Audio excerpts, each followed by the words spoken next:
everyone, and welcome back to the Baby Sleep Magic podcast. My name is Chantal Murphy, and today's episode we're going to be discussing a little bit about night wakings, what could be relevant to the night wakings, why your little one could be waking, and some tips on how to get your little one back to sleep in the event your little one is waking through the night. So, if you do find this information valuable or helpful, feel free to share it with another friend or a mum, and enjoy the podcast, guys. So first of all, we're going to touch on night waking and why your little one wakes. Even as adults, every 90 minutes or so, we wake up and we toss and turn in our sleep, whether it's to go from one side to the other, whether we grab our blankets, whether we move our pillow. We wake up and we tend to just go back to sleep. That's just what we're used to, and that's just how we do it.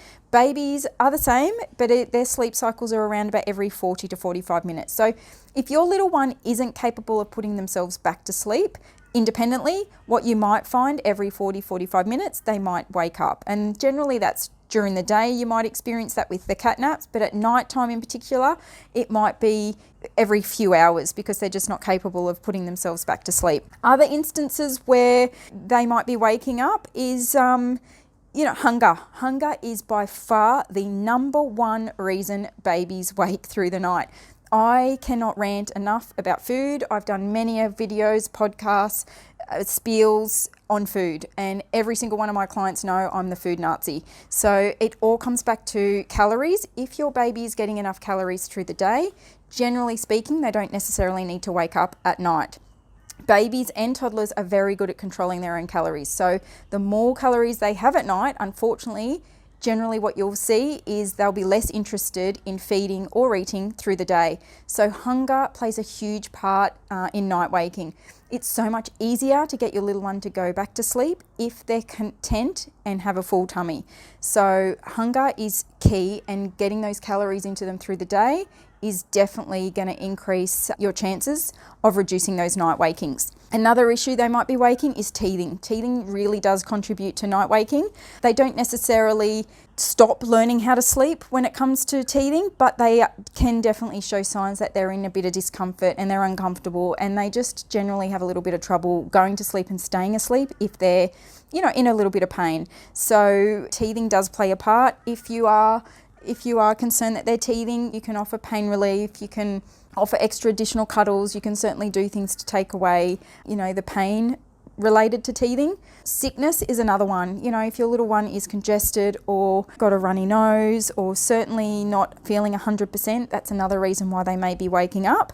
Another reason is temperature of the room, temperature of your little one and what they're wearing. Ideally a room temperature of anywhere between 19 to 22 degrees is, what's classified as the Australian standards, which is what they all like. Me personally, my boys had that a little bit warmer.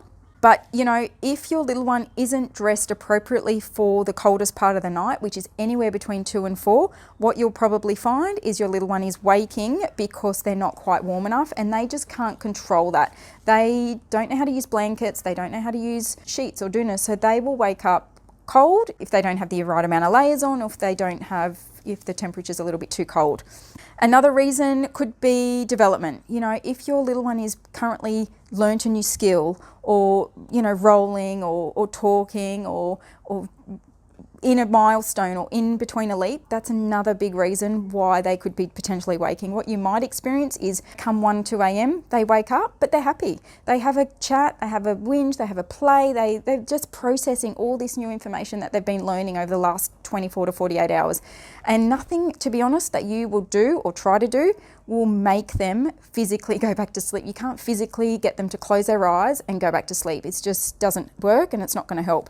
So in instances like this, what you're best to do is just let them be. As frustrating as it might be because you're kind of awake in the background, the best thing you can do is just give them their space. And what you might find after about an hour and a half, sometimes even 2 hours, is when they start to get a little bit grumbly.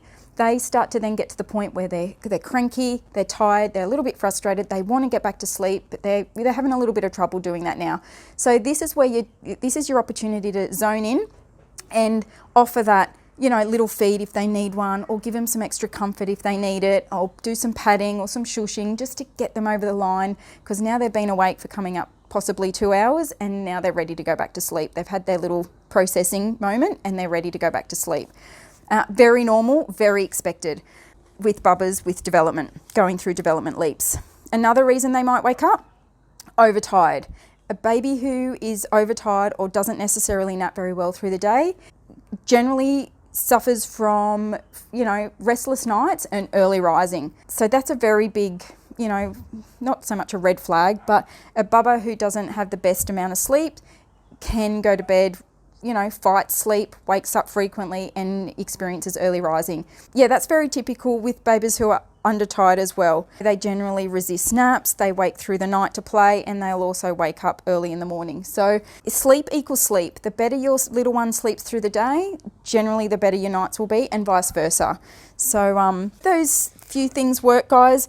That's generally why bubbas will wake through the night. And my tips on how you manage this would be to, if you believe it is, behavioural, or they certainly don't need a feed and they already know how to put themselves to sleep, my number one tip is to stall. You don't need to rush in to get them straight away.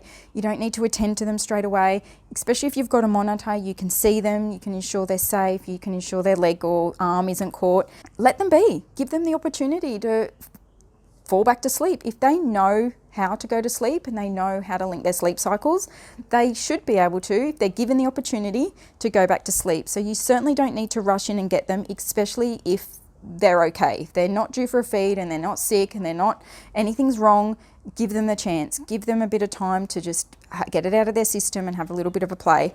And the other few things that might help, you might need to do a little bit of shushing from the door or patting the mattress, or you can, if worst case, you can offer them a little small feed and place them back into their bed slightly awake, and just do that little bit of nurturing that you might need to do right at the end, just to drift them back off to sleep. Try to avoid creating any bad habits. Look, at the end of the day, everything's fixable. So that's my motto. That's what I tell all my clients. That's what I tell everyone who ever gets in touch with me. Everything's fixable.